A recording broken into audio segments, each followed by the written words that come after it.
विश्व हिंदू परिषद की अभी एक बैठक हुई थी, उसमें साधु संत पहुंचे थे, महामंडलेश्वर पहुंचे थे, शंकराचार्य पहुंचे थे जी। उसमें एक और बात का जिक्र किया गया। जो सारी बातें आपने कही वो तो थी ही, एक बात ये थी कि जो सरकार के पास मंदिरों का अधिग्रहण है उसे मुक्त कराएंगे।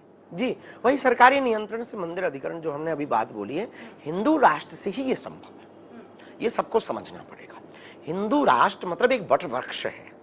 हिंदू राष्ट्र जैसे दुबई है, हिंदू राष्ट्र नहीं है पर दुबई है, एक उदाहरण के तौर पर आप दुबई लीजिए तो दुबई में इस्लामिक राष्ट्र है, वो शुद्ध इस्लामिक राष्ट्र, रहते सब हैं पर लाइन ऑर्डर, उनकी नीतियां जो भी हैं सब उनकी इस्लामिक पद्धति के अनुसार है।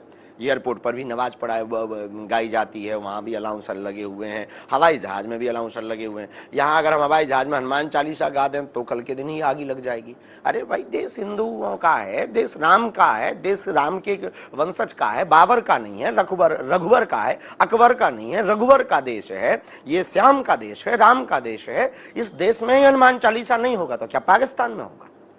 हिंदू राष्ट्र की आप लगातार मांग कर रहे हैं। 160 किलोमीटर लंबी यात्रा आपने की, आगे भी आपकी यात्रा का दूसरा चरण जारी रहेगा। इसके अलावा सनातन के प्रचार प्रसार के लिए भी आप काम कर रहे हैं। लगता नहीं आपको ये लड़ाई बहुत लंबी जाएगी? कितनी भी लंबी जाए, 500 साल राम मंदिर के लिए लग गए अपने ही देश में, जिनका जहां प्रभु प्रकट भय उसके लिए भी 500 साल लग गए। तो हमें लगता कि लंबी लड़ाई से महत्वपूर्ण नहीं है, विजय हो ये बहुत ज्यादा महत्वपूर्ण है।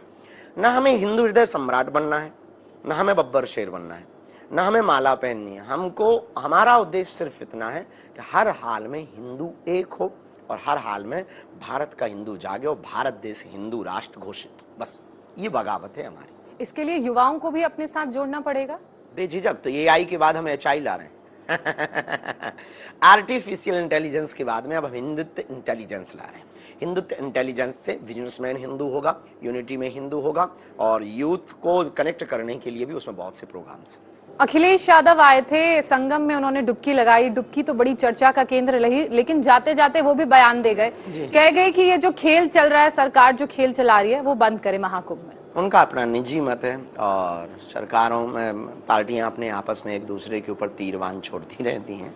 अभी तो हमें महाकुंभ पर ध्यान देना चाहिए, आस्था की डुबकी लगानी चाहिए, यहाँ आनंद लेना चाहिए, बस। अच्छा, एक कांग्रेस नेता भी हैं हुसैन दलवी, वो कह रहे हैं कि महाकुंभ में जो लोग पावन संगम में स्नान कर रहे हैं वो हाइजीनिक नहीं है, बीमारियां होंगी। हज की तरह हाइजीनिक स्नान होना चाहिए, ऐसी व्यवस्था होनी चाहिए।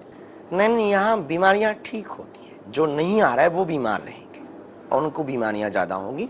और इस प्रकार के बयानबाजी उन्हें नहीं देनी चाहिए, वरना हम भी उनकी हज यात्रा पर बयानबाजी दे सकते हैं, उल्टा सीधा हम भी बोल सकते हैं, तो उनको बड़ा बुरा लगेगा, पेट में गड़बड़ी हो जाएगी।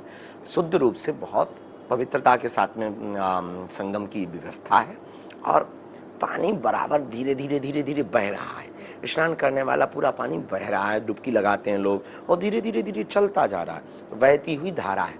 और रही बात व्यवस्थाओं की, तो सरकार जितना कर सकती है